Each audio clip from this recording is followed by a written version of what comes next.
Welcome to Nevada Newsmakers. On the broadcast today, two consultants, Elyse Monroy and Randi Thompson, join us, plus Marilyn York talks TV. It's all coming up next on an all-new Nevada Newsmakers. 40 years ago, Hotel California and the theme from Rocky were #1 on the pop charts, and D&D Roofing and Sheet Metal started on the road to becoming Nevada's leading roofing company. I couldn't be more proud of what we've achieved. And over these 40 years, we've become an employee-owned company. So when you're talking to any employee, you're talking to an owner. And here's to the next 40 years. Happy 40th birthday, D&D Roofing and Sheet Metal. Retail's impact on Nevada's economy? Enormous. 8,600 businesses, large and small, employing 145,000 workers. And last fiscal year, retail paid tax on nearly $60 billion in sales. We're the Retail Association of Nevada. We support retail, we help it grow, and we mean business. RANNV.org.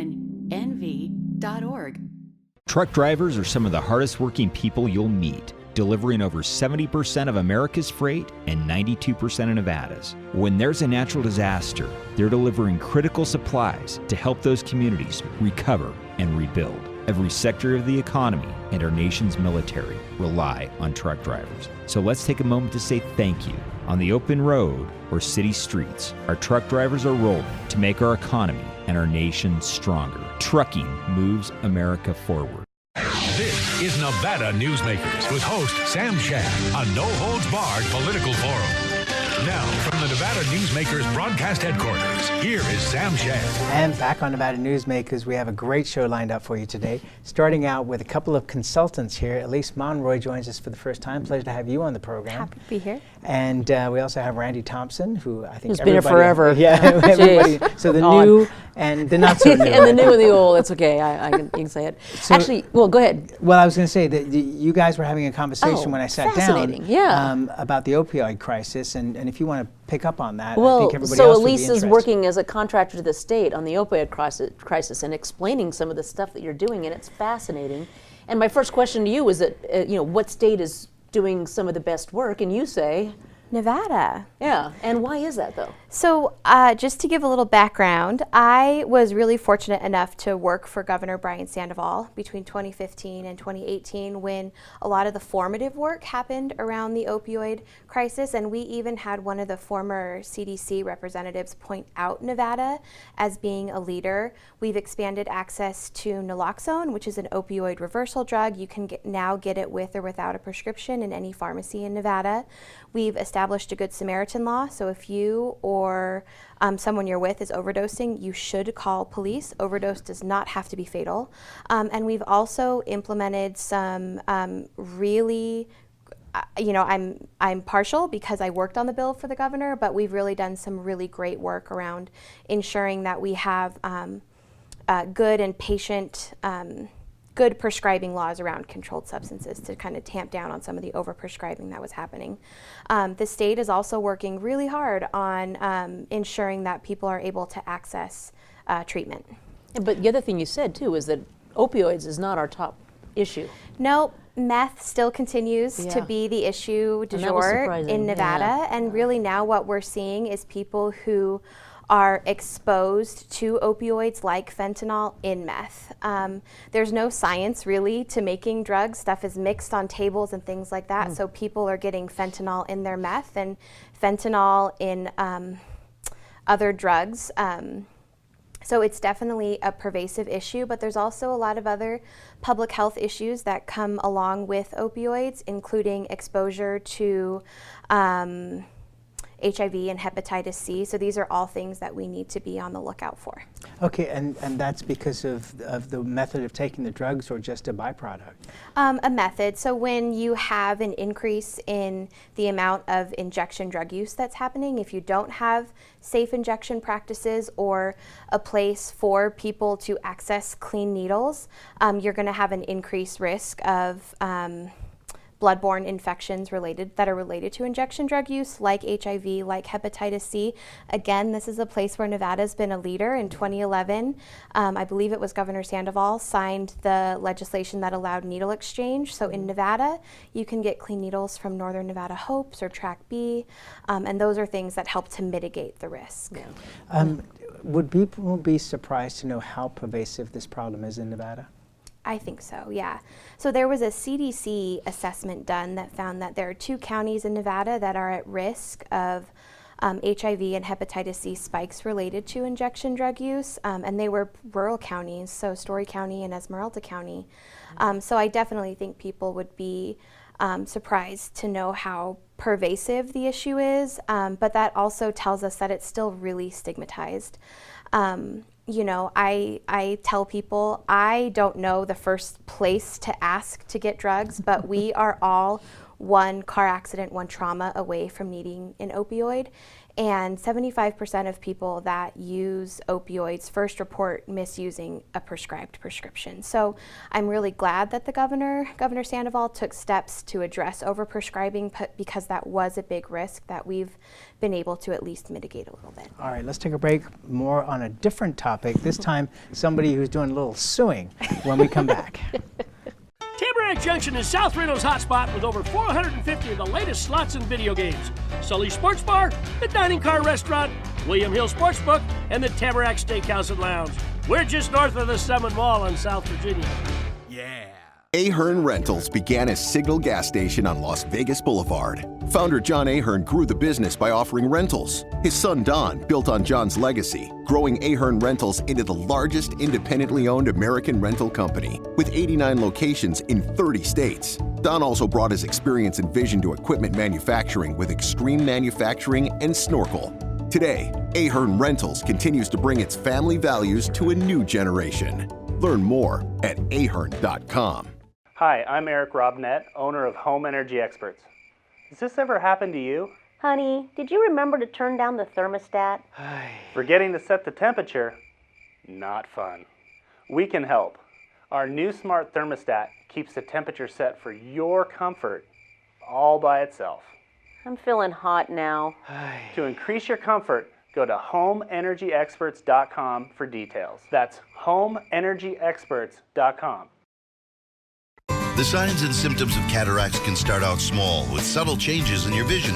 So don't wait. Be proactive and take your vision into your own hands. If you're experiencing the onset of cataracts or just have questions, contact your eye care professional or call Eye Care Associates of Nevada today. Dr. Hiss has years of experience specializing in the surgical correction of eye disorders and has completed over 84,000 vision correcting procedures. At Eye Care Associates of Nevada, we'll change the way you look at the world. The Tamarack Junction Steakhouse is known for signature steaks, handcrafted cocktails, and world-class wines. Join us Thursdays and Friday nights from 4:30 to 6:30 in the Steakhouse Lounge for live music, gourmet plates, and well-priced wines, just north of the Summit Mall on South Virginia. This is Nevada Newsmakers. And back on Nevada Newsmakers, we continue our conversation with Elyse Monroy and Randi Thompson. Randi, your organization, the National Federation of Independent Business, along with the Retail Association, Nevada Trucking Association, and Nevada Franchised Auto Dealers Association, have joined in with the Assembly Senatorial Caucus. I'm sorry, Senate Republican Caucus. Yes. I'll get this straight. It's okay. It's Republican. In fighting against the fact that the legislature did not go with the 2/3 majority to maintain those taxes. Explain the thinking behind NFIB getting involved. Well, NFIB members, I actually polled my members prior to the session, explaining that the 2015 legislature said, hey, if taxes are over collected, we will reduce the payroll tax. And I polled my members and I said, do you think the legislature should follow their word? And 90% said yes. So first of all, we're a very member-driven organization, and this was a big issue for my members. We have no problem in paying the payroll tax. We were okay really with them going back on their word as long as they could justify it. But even the governor and Senator Canizaro have said there's no hole in the budget. So first of all, we didn't need this. Secondly, though, the fact that they did it by a simple majority, really, to me, erodes the Constitution. And so this is primarily a constitutional issue.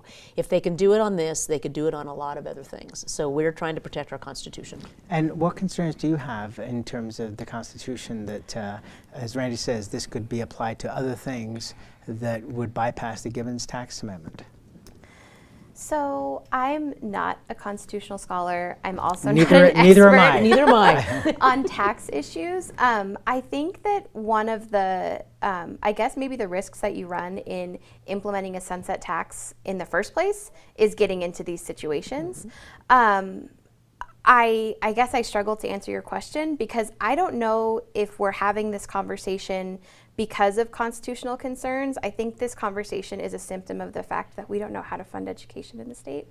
And I read the press release, Randi, from the caucus yesterday, and you said, I think it was you that said that we need to have a really fair look at how we fund education in the state, and I 100%. Actually, it was Paulinos, but that's okay. It's one of us. Yeah. Well, it sounded really smart, so I assumed it was you. That's definitely Paul. He's the smart one. You know, I definitely would agree with that because what is happening now, where you have teachers and students and now the Constitution being a pawn in all of this, it's just not fair. And I think teachers deserve better, students deserve better, and taxpayers deserve better.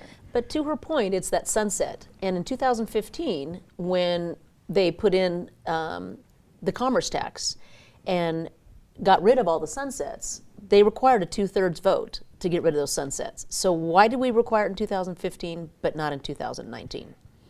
So the bottom line to me then is, are we looking at a situation where the Democrats are did this merely for this particular or these particular taxes, or was this a move to make this whole 2/3 moot? That's a question I can't answer. To me, that's a question for the Democrats. And why did they not just admit that we need to do a better job of funding education, and let's take away this tax, and here's why, and here's the hole that we want to fill. But they didn't have a hole to fill. So I think, it comes down to, I don't really care what the answer is. I want to protect the Constitution. That's my job. Okay, so speaking of Constitution, the governor of California is now saying that if you want to be in the California primary for president, you have to reveal your tax returns. Obviously a political ploy, but do you think that that's going to pass muster in court? I don't know, Sam. I think that, you know, with a full-time legislature, you've got a lot of time to fill, maybe. I think it seems like an interesting... What a great answer. You know, I do think that there's probably, you know, concern in the future. Does that mean we're going to have to show birth certificates or health records or things like that? But I just kind of rolled my eyes when I saw the headline. Well, I think the question too is it a requirement to show your tax return in order to run for president? It's not. So nice try, California. This is just a ploy on Trump. And I wish that none of these guys ever started showing their tax returns, because it really doesn't matter.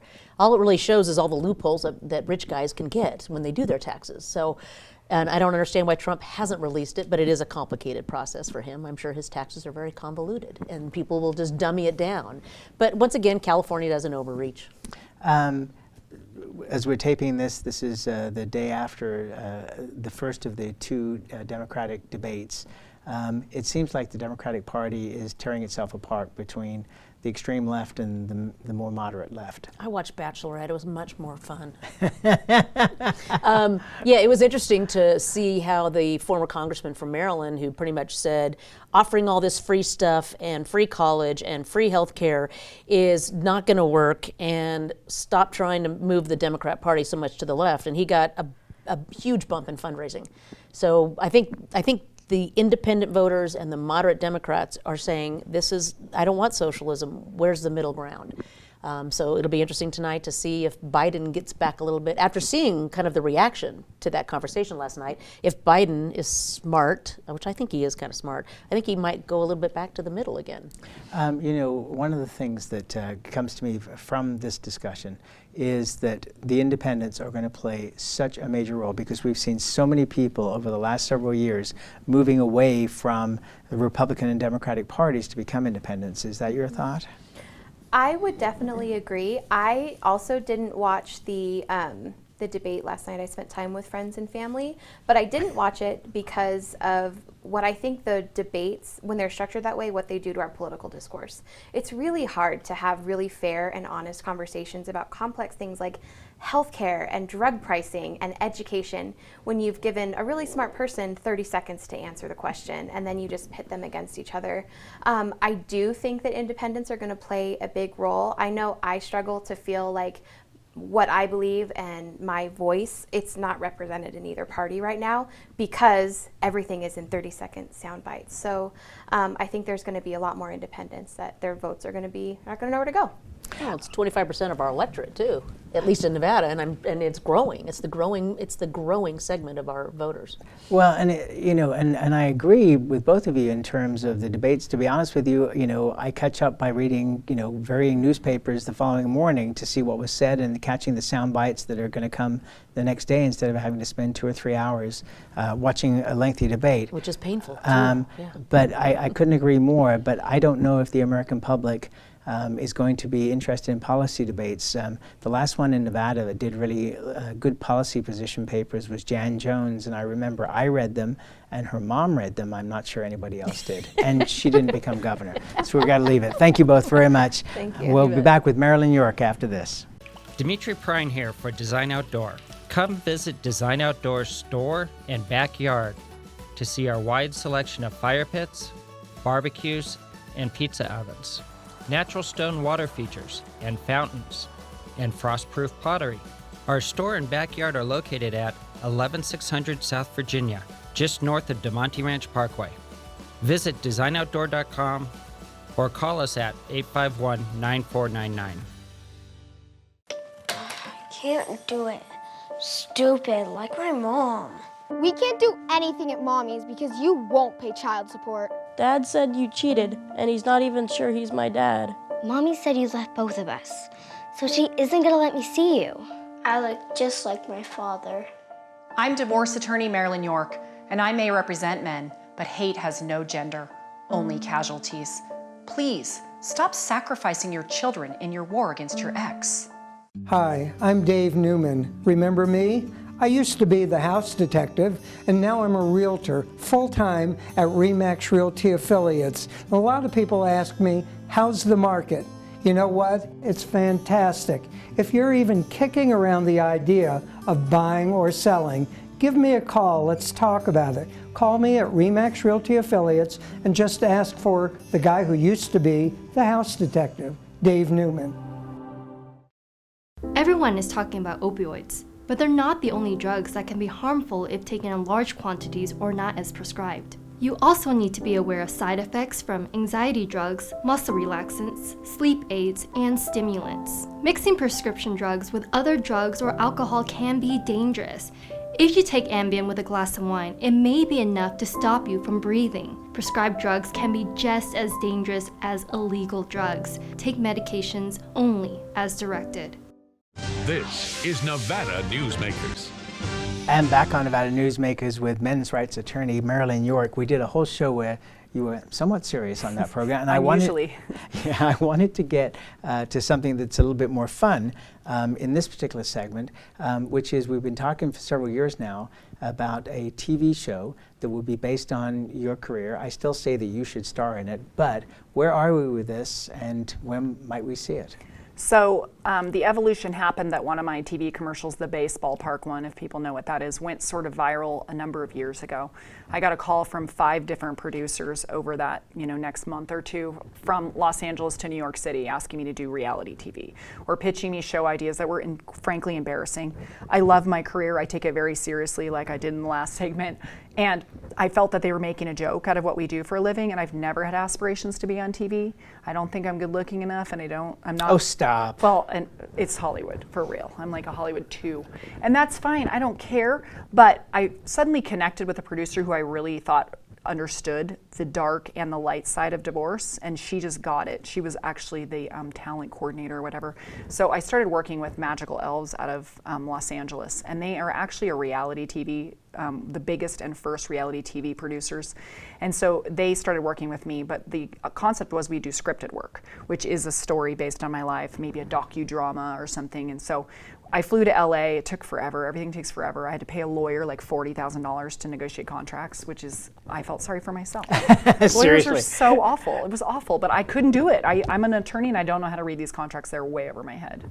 So I flew to LA, and of course I get there and they say, okay, well, we're pitching scripted to all these networks. Let's do reality. Let's just pitch it. There's 1 in a million chance you'll ever be on TV. I know you don't want to, but this would be a crazy reality show. And I'm like, I don't know how we contract around, the privileged portion. I don't want to hurt families with children, but what's the harm in pitching? 1 in a million? I've never even won bingo, Sam. I'm literally jinxed. So I was like, that's cool. So we go to all these stations, we pitch reality and we pitch scripted. Well, lo and behold, a week later, I had an offer for both. I had an offer from Paramount to do scripted work and an offer from Bravo to do reality. So we put, our energy into whichever one pushed first, and that was Bravo. They came and filmed about 5 or 6 days, waking up with a camera in my face and going to sleep with a camera in my face, my home life, my work life. We had people that volunteered to be on the show and contractually agreed to waive privilege and safe cases that weren't going to hurt kids.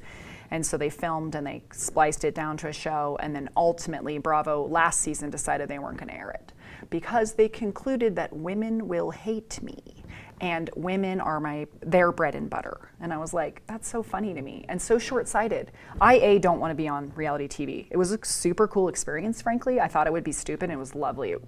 It was a comedy, not a drama, which is weird for Bravo. So it was light and silly. We took a very serious subject and made it light, which I'm great at. Instead of taking a stupid subject like Kim Kardashian in the grocery store and trying to make it dramatic, which is what Bravo's famous for, and dumb. And so it was a really fun experience. It was really cool. It made me love my job again. I love my clients again. It was cool. It refreshed, what I love and why. And then I think it was a mistake. I think they made a mistake. I'm thrilled. It was not a mistake for me. But if women hate me, and they do, they watch. Duh. Like, people love to watch stuff they hate. Right. And ultimately, I don't actually hate women and they don't hate me. I have plenty of girlfriends. Most people find that I'm not quite Satan. And frankly, that show pushed me to the middle. When they were filming, they just edited out anything extra mean we said about men and women. It was annoying. Like, I have funny stuff to say about men. We represent them. I know where male flaws are, and they're funny, and we get to talk about them. Nope. They were like, you have to love men. Love, love, love. I'm like, oh my God. So it was so mild compared to what we really are. How could it polarize anyone? I don't even know. But they passed this season. I'm told that they can, renew later and change their minds, and what's hot in the, media world, great. So since that time, the Paramount guy that made us the offer has moved on to horror films. And so the way the industry works is you start all over. Isn't that lovely? But it's actually really exciting to me because I happen to have my childhood best friend who I met prior to kindergarten even, who is a screenwriter in Los Angeles, incidentally. And she and I have reconnected over the years, and she writes with a partner there and is a pretty, profound writer. And we are in the next month or two going to go as a package and pitch again, a scripted series based on my life. And she has an agent, and so we're going to get in front of all the correct studios, and she's really optimistic that Hollywood will love our story. They will love that we're women. They will love that we've known each other since we were 4 years old, that she can write my character, that she knows my dad, who's crazy, my brother, my mom. She knows the players in my life intimately from childhood up. She's also half black, half Jewish, and so she brings some, racial and religious depth to it, and perhaps we'll write some of that into the characters because the world loves that and it's cool. And so I won't play me, I hope, because I'm not an actress. I don't even think I could play myself. And so once again, I'll be posed the question, who should play you in TV? Which I was asked at Paramount and was completely caught off guard because that's a drinking game and I don't drink. And so I was like, for once I had no answer. And they said Cameron Diaz should play you. I'm like, that's really flattering because she's stunning, but I'm like, I just don't feel like she carries the edge that I really have. Like, I don't even think she can play edge. I think she plays ditzy, cute, silly, funny. Something about Mary. I need edge. I have it, and that's my shtick, and that's who I am. And so I was like, Jennifer Lawrence, Charlize Theron, like Scarlett Johansson, maybe even throw in an accent like you have, Sam. Give me some Kate Winslet. I'll go Titanic. I tend to pick women close to my actual age. I'm not trying to be younger than I am. I think that the reason my character matters is because I've been doing this 20 years and I have children ages, almost 15 all the way down to 2, and a 22-year-old I raised because I'm an idiot. So I just think, I've been married 4 times. That's the backstory. It's hilarious. You can't be married 4 times and be 22. Trust me, I tried to cram them in. It takes some time. Right, and also be a men's rights attorney in divorces. Yeah, and that 20 years of experience is what makes me an expert in this tiny, what I call modern feminism, a woman fighting for men's rights. That has yet to happen. Men fight for women's rights all the time, which I love and is cool. Women fight for women's rights, men fight for men's rights. Women do not fight for men's rights. That's why I get hate mail and like bricks through my window. It's hugely modern and innovative. And I didn't do it because I'm a genius. I did it because I genuinely cared about the cause and I genuinely connect to, the male perspective and like to fight for underdogs. I love an unsuspecting underdog especially, which is a man in family court.